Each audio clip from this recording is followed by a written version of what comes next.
अब आते हैं बेटा मेरे क्वेश्चंस। ऐसे क्वेश्चंस भी बहुत ज्यादा कठिन लगते हैं बच्चों को, जिनमें इस तरह का कंसेप्ट आ जाता है, 2 डिजिट नंबर, 3 डिजिट नंबर। तो मैंने बता रखा है आपको, एक क्लास में मैंने पहले ही बता दिया था आपको कि यदि कभी भी 2 डिजिट नंबर का क्वेश्चन आए तो हमेशा लेट मानना है आपको 10x+y। यदि 3 डिजिट का नंबर का आए तो हमेशा लेट मानना है 100x+110y+z।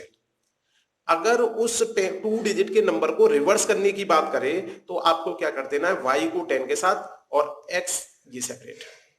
यदि 3 डिजिट के नंबर को रिवर्स करने की बात करें तो 100 के साथ तो z आ जाएगा, y 10 के साथ ही रहेगा, कोई बात नहीं, और ये जो x है वो हमारा यहां चला जाएगा। कारण क्या है इसका वो देखिए, मैंने एक एग्जांपल से समझाया। 35 2 डिजिट का नंबर है, हर बच्चा जानता है। क्या 35 को कोई बंदा ऐसे लिख दे 3 × 10 + 5? तो मतलब ये कौन सा है, मेरा 10th प्लेस का नंबर है, इसलिए इसको मैंने 10 से मल्टीप्लाई किया।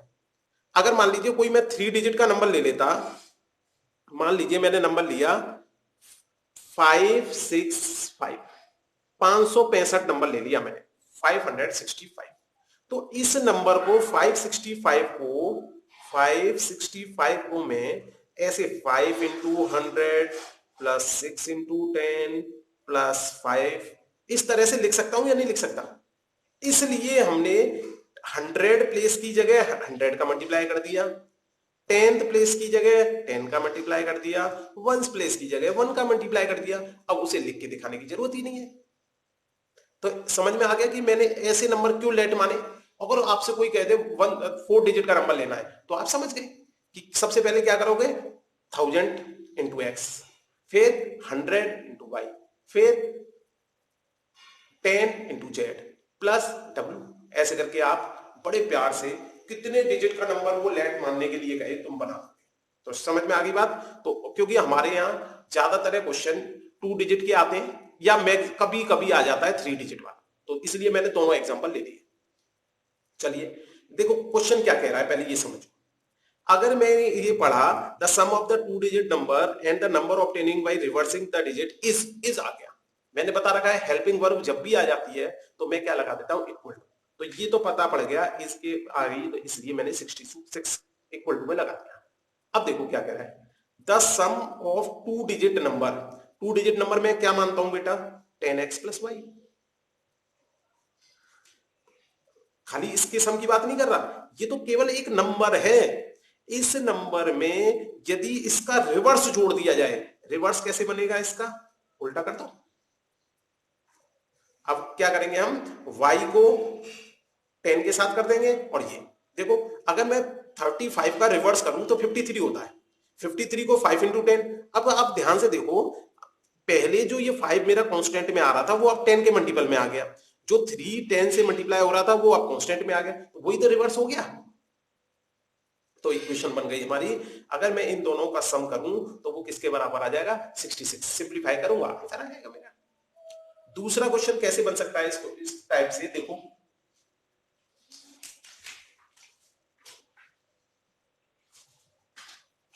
देखिए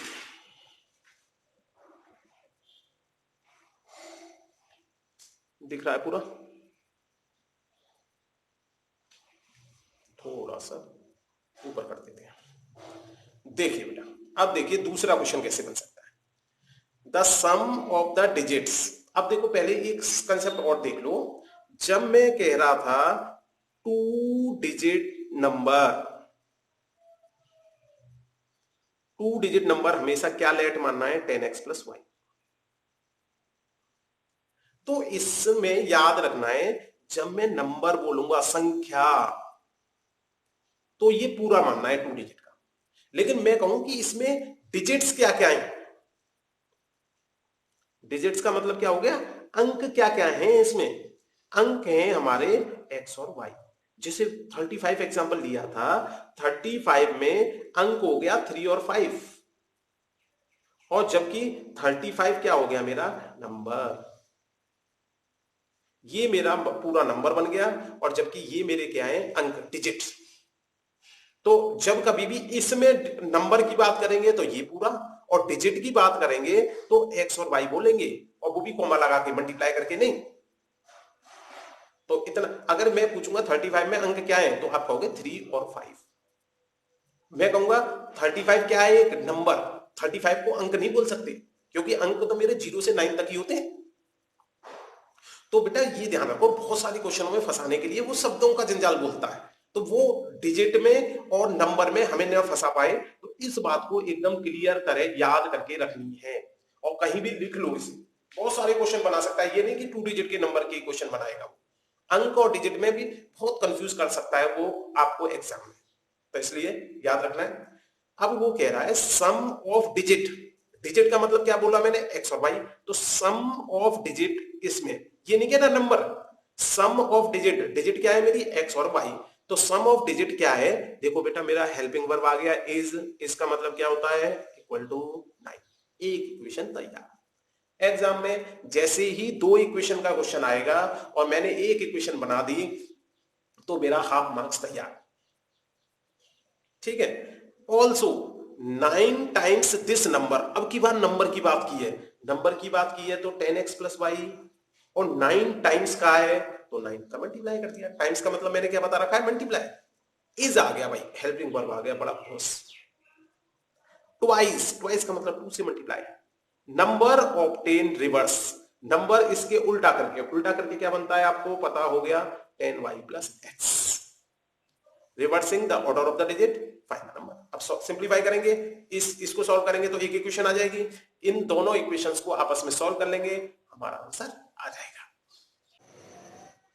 अब आता है बेटा ऐसा क्वेश्चन जिसमें 2 तरह के चार्ज इन्वॉल्व होते हैं, एक फिक्स चार्ज और एक वेरिएबल चार्ज।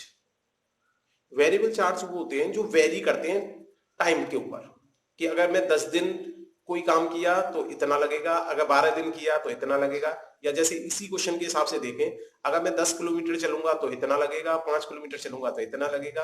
और फिक्स चार्ज मतलब अगर मैं बैठ गया टैक्सी के अंदर तो इतने रुपए तो वो लेगा ही लेगा, चाहे मैं आधा किलोमीटर चलूं चाहे 100 मीटर दूर जाके रुक जाऊं। ठीक है। तो इसलिए 2 तरह के चार्जेस हैं हमारे, फिक्स चार्ज और वेरिएबल चार्ज। और इसमें भी फिक्स चार्ज और वेरिएबल चार्ज में भी 2 तरह के क्वेश्चंस हैं। एक तरह का क्वेश्चन वो होता है जिसमें फिक्स चार्ज फिक्स होता है, वो ये डिपेंड नहीं करता वो कितने दिन के लिए, कितने टाइम पीरियड के लिए। और वेरिएबल चार्ज तो हमेशा वेरी करता ही है, उसमें तो कोई बात ही नहीं। देखिए जैसे इस क्वेश्चन में, देखिए इस क्वेश्चन में उसने कहा है एक टैक्सी वाला है, फिक्स चार्ज लेता है, साथ में 10 किलोमीटर की दूरी ट्रेवल करने के लिए वो 105 रुपए लेता है, 15 किलोमीटर की दूरी तय करने के लिए वो 155 रुपए लेता है। तो अब हमें पता पड़ा इसमें 2 तरह के चार्ज होंगे, तो लेट मान लिया हमने, लेट फिक्स्ड चार्ज x और वेरिएबल चार्ज। अब जो ये वेरिएबल चार्ज है वो किसके हिसाब से चलेगा कि कितने किलोमीटर चला, पर किलोमीटर, 1 किलोमीटर का वेरिएबल चार्ज हमने y मान लिया। अगर 1 किलोमीटर y रुपए लग रहे हैं, 2 किलोमीटर चलूंगा तो 2 y, 3 किलोमीटर चलूंगा तो 3 y, 10 किलोमीटर चलूंगा तो 10 y। तो समझ में आ गया। तो अब देखिए जैसे उसने 10 किलोमीटर चला था पहले, तो x रुपए तो उसके लगने ही लगने थे, प्लस 10 किलोमीटर चला, 1 किलोमीटर के लिए y रुपए लग रहा है, तो उसके लग गए 10y, और दोनों मिलाकर कितने रुपए लगे उसके, 105। ठीक है। देखो इज आ गया, इज आ गया तो इक्वल टू लगा दिया। इसी तरह देखिए दूसरे वाले में, देखिए दूसरे वाले केस में वो 15 किलोमीटर जा रहा है, फिक्स चार्ज तो लगना ही लगना है, और 15 किलोमीटर जा रहा है वो, तो टोटल चार्जेस कितने लग रहे हैं उसके, 155। इन दोनों इक्वेशंस को हम सॉल्व करेंगे, आंसर आ जाएगा। अब देखो दूसरे टाइप का क्वेश्चन कैसे बन सकता है इसका।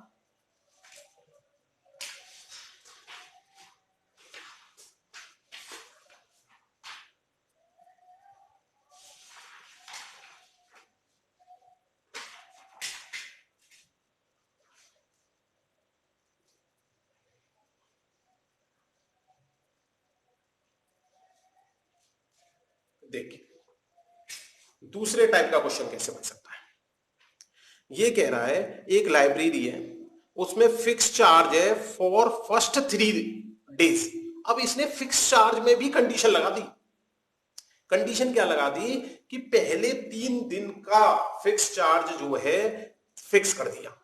तो लेट माना, let fixed charge for first 3 days, ये हमने मान दिया x। पहले 3 दिन का वहां पर ऐसे नहीं कहा था कि पहले किलोमीटर का, पहले 2 किलोमीटर का, पहले 10 किलोमीटर का, ऐसा नहीं कहा था उसमें केवल ये कहा था फिक्स चार्ज प्लस उसका जो भी डिस्टेंस कवर करेगा उसका चार्ज लगेगा, इसलिए वहां पर डायरेक्ट हमने x मान दिया। लेकिन इस केस में उसने ये कह दिया 3 दिन का, पहले 3 दिन का चार्ज x रुपए लगेगा। यदि वो बंदा किताब लेके आया और उसके बाद दूसरे दिन ही किताब लौटाया आया, तब भी उसका x रुपए लगेगा, क्योंकि उसने 3 दिन नहीं रखे, तो ये नहीं है कि वो कम हो जाएगा। तो ध्यान रखें इस वाले क्वेश्चन में और उस वाले क्वेश्चन में अंतर। यहां पर फिक्स चार्ज में भी कंडीशन लगा दी है कि वो कितने दिन का फिक्स चार्ज है, एंड एडिशनल चार्ज लगेगा फॉर ईच डे। तो अब मान लिया additional charge for each day, प्रत्येक दिन के लिए एडिशनल चार्ज हम एक दिन का y रुपए मान, तो 2 दिन जाएगा तो 2y, 3 दिन अगर ज्यादा रखेंगे 3 दिन के बाद तो 3y, 4y, 5y, इस तरह से। ठीक है, अब देखो कोई सरिता नाम की लड़की है, उसने क्या किया 27 रुपए पे किए, बुक को कितने दिन रखा उसने, 7 दिन। अब सोचो x रुपए तो आपके लग गए होंगे 3 दिन के, 7 दिन किताब रखी उस लड़की, 3 दिन का हमें पहले ही दे दिया x रुपए में चार्ज, तो हमें कितने दिन का चार्ज और देना है, 4 डे का। तो 4 डे का अगर एक दिन का चार्ज मेरा y है तो 4 डे का चार्ज हो गया मेरा 4y, और ये मिलाकर मुझे कितने रुपए पे करने हैं इस सरिता नाम की लड़की को, 27। उम्मीद करता हूं बात समझ में आ गई होगी। फिर देख लो दोनों क्वेश्चनों में बहुत अंतर है। इसमें फिक्स चार्ज में भी कंडीशन दे दी कि वो 3 दिन का है, उसमें ऐसी कोई कंडीशन नहीं थी, तो इसलिए मुझे ये 3 दिन माइनस करने पड़ेंगे, क्योंकि 3 दिन का चार्ज तो मैं पहले ही दे चुका हूं, केवल मुझे अब 4 दिन का चार्ज देना है, क्योंकि रखी किताब मैंने कितने दिन है, 7 दिन। ये नहीं कि मैं 7 दिन का भी दे दूंगा और फिक्स चार्ज में भी 3 दिन का दे दूंगा। चलिए सेकंड कंडीशन देखते हैं बेटा। सेकंड कंडीशन है शशि नाम की कोई बच्ची है, वो 21 रुपए पे करती है जब बुक को कितने दिन रखती है, 5 डेज। थोड़ा ऊपर कर देता हूं मैं। यदि वो 5 दिन किताब रखती है तो देखो बेटा कितने दिन शशि रख रही है किताब, 5 दिन, 3 दिन का चार्ज मैं पहले ही दे चुका हूं, तो अब मुझे एक्स्ट्रा कितने दिन का चार्ज देना है, 2 डेज का। तो देखो x 3 दिन का चार्ज हो गया मेरा, 2 दिन का चार्ज मैं और दे दूंगा, रेट क्या है मेरी y, और कितने रुपए पे कर रही है वो लड़की, 21 रुपए। दोनों इक्वेशन को सॉल्व करेंगे, आंसर आ जाएगा। अब आते हैं बेटा हम वर्क एंड टाइम वाले क्वेश्चंस के हिसाब से। बेटा ये बच्चों को बहुत कठिन लगते हैं, इसलिए थोड़ा ध्यान से सुने इसको, ठीक है, लेकिन रियल में होते नहीं है कठिन। इसमें बस केवल आपको एक चीज अच्छी तरह दिमाग में बस जाए कि हमारा जो वर्क डन होता है, वर्क डन या वर्क एफिशिएंसी कहते हैं, वर्क एफिशिएंसी जो होती है वो उल्टी होती है डेज की। देखो फिजिक्स में तुमने पढ़ा होगा इनवर्सली प्रोपोर्शन, कि अगर हम वर्क एफिशिएंसी बढ़ा देंगे तो समय हमारा कम लगेगा, ये नहीं कि वर्क एफिशिएंसी बढ़ा दी हमने तो समय ज्यादा लगेगा। तो उल्टा रिलेशन है, जैसे हम 8th क्लास में पढ़ा था हमने वो डायरेक्ट और इनडायरेक्ट। तो डायरेक्ट रिएक्शन क्या होते थे, जैसे मान लो मैं 5 केले लेके आया 10 रुपए के, तो 10 केले लाऊंगा तो पैसे बढ़ जाएंगे। एक रिएक्शन वर्क और टाइम में होता है, तो वर्क और टाइम में एक दूसरे के क्या रिलेशन होता है, अपोजिट। अगर हम क्या करें, किसी व्यक्ति की कार्य करने की क्षमता को बढ़ाते हैं तो उसके कार्य करने का जो समय होगा वो क्या हो जाएगा, कम हो जाएगा। हमने इधर तो बढ़ाई चीज लेकिन उधर कम हो गई, तो कैसा रिलेशन है ये, इनडायरेक्ट। फिजिक्स की भाषा में बोले तो 2 तरह के प्रोपोर्शन होते थे, डायरेक्टली प्रोपोर्शन, जो अगर हमने पहली चीज को बढ़ाया तो दूसरी चीज बढ़ी रही है, पहली चीज को घटाया दूसरी चीज घट रही है, तो ऐसे रिलेशन को हम बोलते थे डायरेक्ट रिलेशन, डायरेक्टली प्रोपोर्शन। ठीक है, चलिए हम सीधे बात करते हैं अपने क्वेश्चन की। वर्क जब भी आएगा वर्क एफिशिएंसी वो हमेशा इनवर्स होगी किसकी, डेज। बस ये कंसेप्ट अगर दिमाग में बस गया, वर्क का कोई भी क्वेश्चन मिल जाए आपको, हर क्वेश्चन में ये कंसेप्ट लगा देना, वर्क जो है वो किसका इनवर्सली प्रोपोर्शन है, डीज। चलिए देखते हैं। अब जैसे इस क्वेश्चन में बात करें, 2 औरत 5 आदमी किसी काम को फिनिश करने के लिए कितने दिन लेते हैं? 4 दिन में काम खत्म कर देते हैं। तो इसमें बात हो रही है, एक तो औरत की बात हो रही है, एक आदमी की बात हो रही है। तो 2 आदमी है, लेकिन बात तो औरत और आदमी की हो रही है। तो हमने मान लिया लेट, अगर मैं केवल एक आदमी से काम, एक औरत, पहले औरत की बात हुई है तो औरत ले लेते हैं। अगर मैं एक औरत से काम कराऊं तो वो पूरा काम कितनी देर कितने डेज में खत्म कर देगी। अगर क्वेश्चन में आवर दे रखा हो तो आवर बना देंगे, और डेज दे रखा है तो डेज। तो let women complete work in X days. और हमने ऐसे ही मान लिया, यदि एक आदमी से काम कराया जाए तो वो हमारा वर्क कितने दिन में खत्म कर देगा? वाई डेज में। ठीक है यहां तक। अब देखिए, अब बताओ, अगर मैं कहूं एक्स डे में काम खत्म कर देगी एक औरत, तो एक दिन का कार्य अगर औरत का निकालेंगे तो क्या निकलेगा? 1/x। मैंने कहा था उल्टा होता है। ये काम हो गया मेरा एक औरत के द्वारा, और जबकि औरत कितनी है मेरे क्वेश्चन में? 2। तो मैंने क्या किया? 2 से मल्टीप्लाई कर दिया पहले केस में। आदमी का एक दिन का कार्य कितना हो गया? 1/y। जबकि आदमी कितने हैं मेरे? 5। दोनों मिलाकर इस कार्य को 4 दिन में करते हैं। जबकि ये मैं क्वेश्चन किस में कर रहा हूं? वर्क में। वर्क और डेज क्या होते हैं? इनवर्स। तो इसलिए ये 4 डेज में ये दोनों मिलकर पूरे कार्य को कर देते हैं। तो एक दिन का अगर इनका कार्य निकालें दोनों का मिला के, तो वो निकलेगा 1/4। देख लो फिर से, यहां पर ये डेज था, नीचे पहुंच गया। ये डेज था, नीचे पहुंच गया। 2 औरत थी तो 2 तो ऊपर आ जाएगा। 5 आदमी थे, ऊपर आएगा। ये दोनों मिलकर 4 दिन में कार्य कर रहे थे, डेज आ गया। डेज आ गया तो कहां पहुंच जाएगा? ये नीचे। सिंप्लीफाई करेंगे, इक्वेशन बन जाएगी।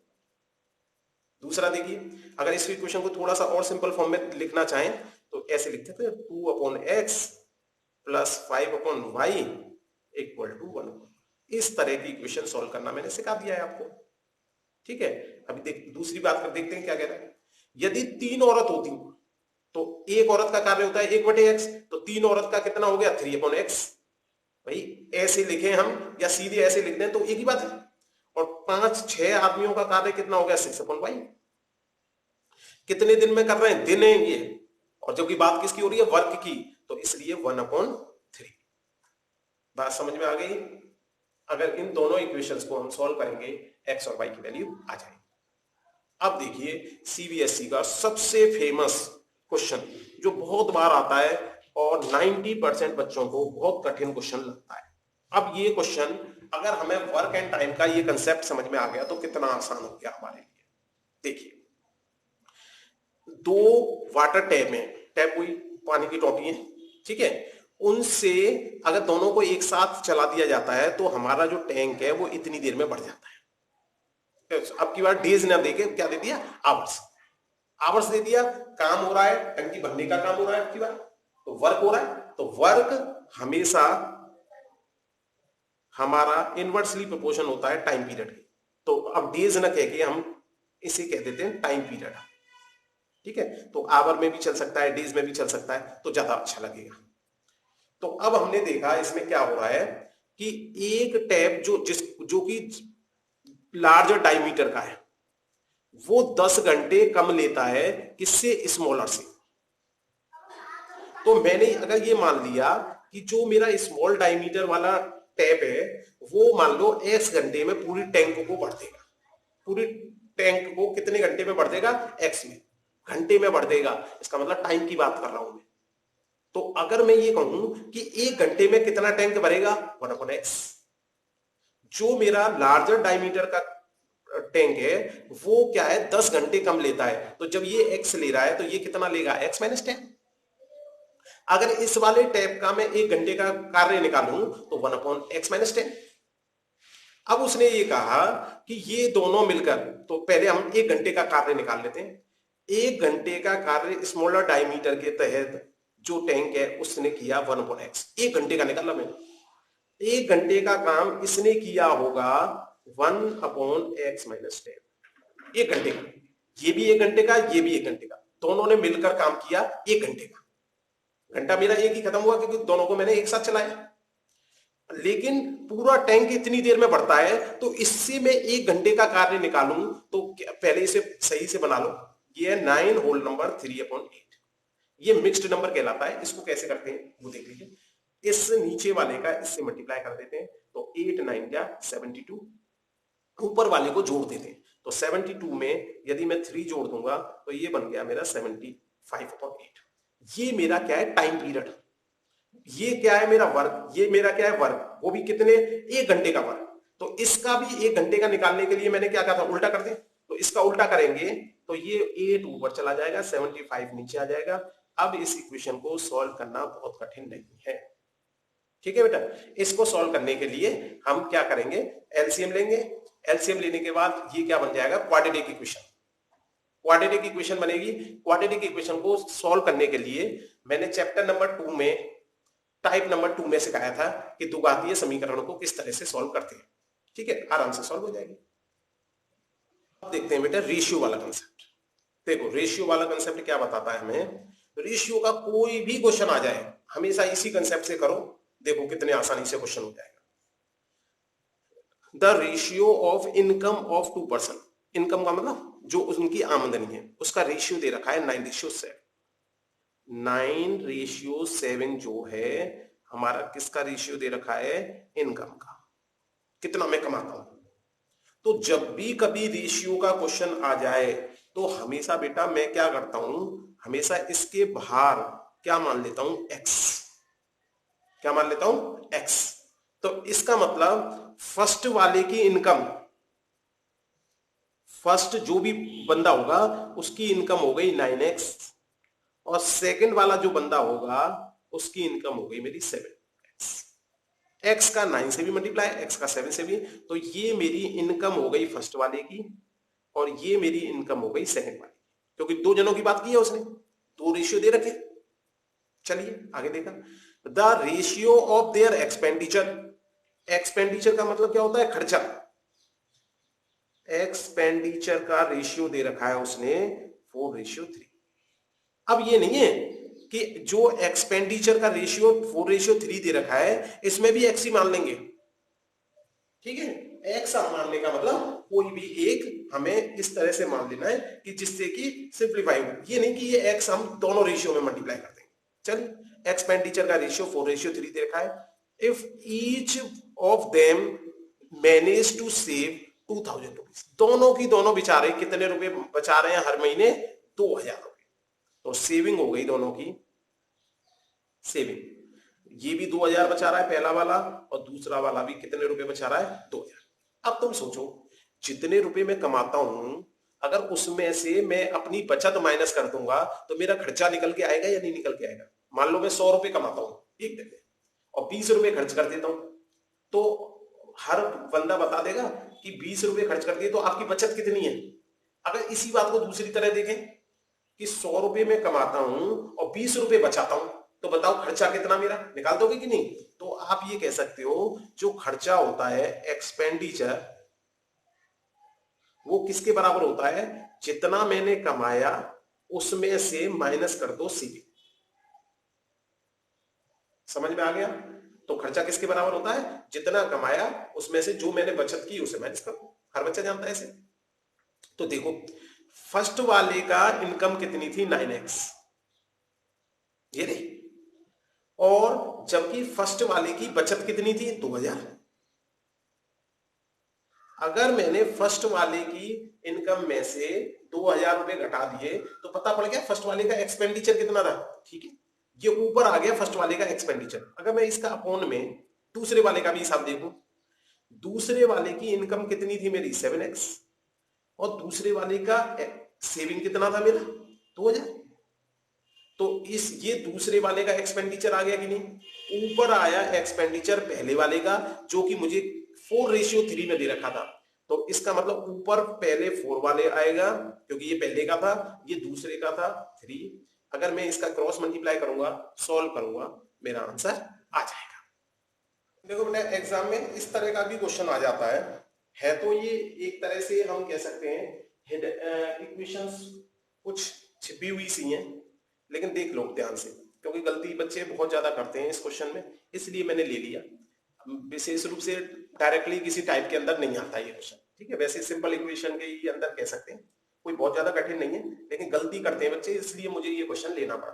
देखो क्वेश्चन क्या कहता है, ये कहता है यश नाम का कोई बच्चा है, वो 40 मार्क्स लेके आता है किसी टेस्ट में।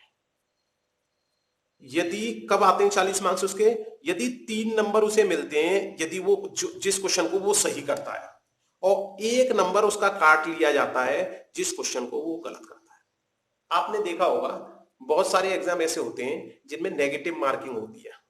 नेगेटिव मार्किंग का मतलब क्या होता है, यदि मैंने किसी क्वेश्चन को किया और उसका आंसर गलत दिया तो उसका मेरे नंबर माइनस हो जाएंगे, और उस में से मतलब उस क्वेश्चन के तो मार्क्स माइनस होने ही होने हैं क्योंकि भाई उस क्वेश्चन के तो मिलेंगे ही नहीं मुझे, साथ में मेरे कुछ नंबर माइनस और कर लेंगे, नेगेटिव कर देंगे। तो अब देखिए 3 मार्क्स उसे मिलते हैं करेक्ट आंसर के लिए और 1 मार्क्स उसके कटते हैं रॉन्ग आंसर के लिए, और जबकि मिलते कितने हैं उसे 40 मार्क्स। देखो बेटा, यदि मैं मान लूं अगर करेक्ट मार्क्स का क्वेश्चन जो है, जो क्वेश्चन करेक्ट मार्क्स का है वो एक्स क्वेश्चंस ऐसे हैं जो करेक्ट किए उसने, करेक्ट क्वेश्चंस, और इनकरेक्ट क्वेश्चन में मान लेता हूं वाई, ठीक है। अगर यस नाम के बच्चे ने एक्स क्वेश्चनों को सही किया और वाई क्वेश्चनों को गलत किया, तो यदि एक क्वेश्चन सही करने पर 3 नंबर मिल रहे हैं, एक्स क्वेश्चन उसने सही किए तो नंबर कितने मिल जाएंगे उस बेचारे को, 3x। यदि वाई क्वेश्चन वो गलत करके आता है, एक क्वेश्चन 1 नंबर माइनस होता है उसका, तो उसके नंबर माइनस कितने हो जाएंगे, y -1 इंटू वाई। ध्यान रखो इसको, ये जो नंबर है ये उसके माइनस होंगे, प्लस नहीं होंगे भाई। 1 मार्क्स घटता है उसका हर एक गलत क्वेश्चन करने पर। अगर उसने वाई क्वेश्चन गलत किए तो उसके -y मार्क्स हो जाएंगे। तो जबकि इन दोनों कंसेप्ट को मिलाकर उसे कितने नंबर प्राप्त होते हैं, 40। पहली क्वेश्चन तैयार। सेकंड देखिए, यदि 4 marks awarded for each correct answer, यदि उसे 4 नंबर मिलते हैं हर करेक्ट आंसर की, करेक्ट कितने क्वेश्चन किए, x, 4 नंबर मिलते तो 4x, और 2 नंबर उसके कटते, तो कटने का मतलब क्या होगा, माइनस होंगे, और जबकि इनकरेक्ट क्वेश्चन कितने किए उसने, y, दोनों मिलाकर उसको कितने नंबर मिल जाते, 50। अब हमें ये निकालना है कितने क्वेश्चन उसने सही किए और कितने गलत। ठीक है बेटा, सॉल्व करना इसको आता ही है आपको, सॉल्व करेंगे आंसर आ जाएगा।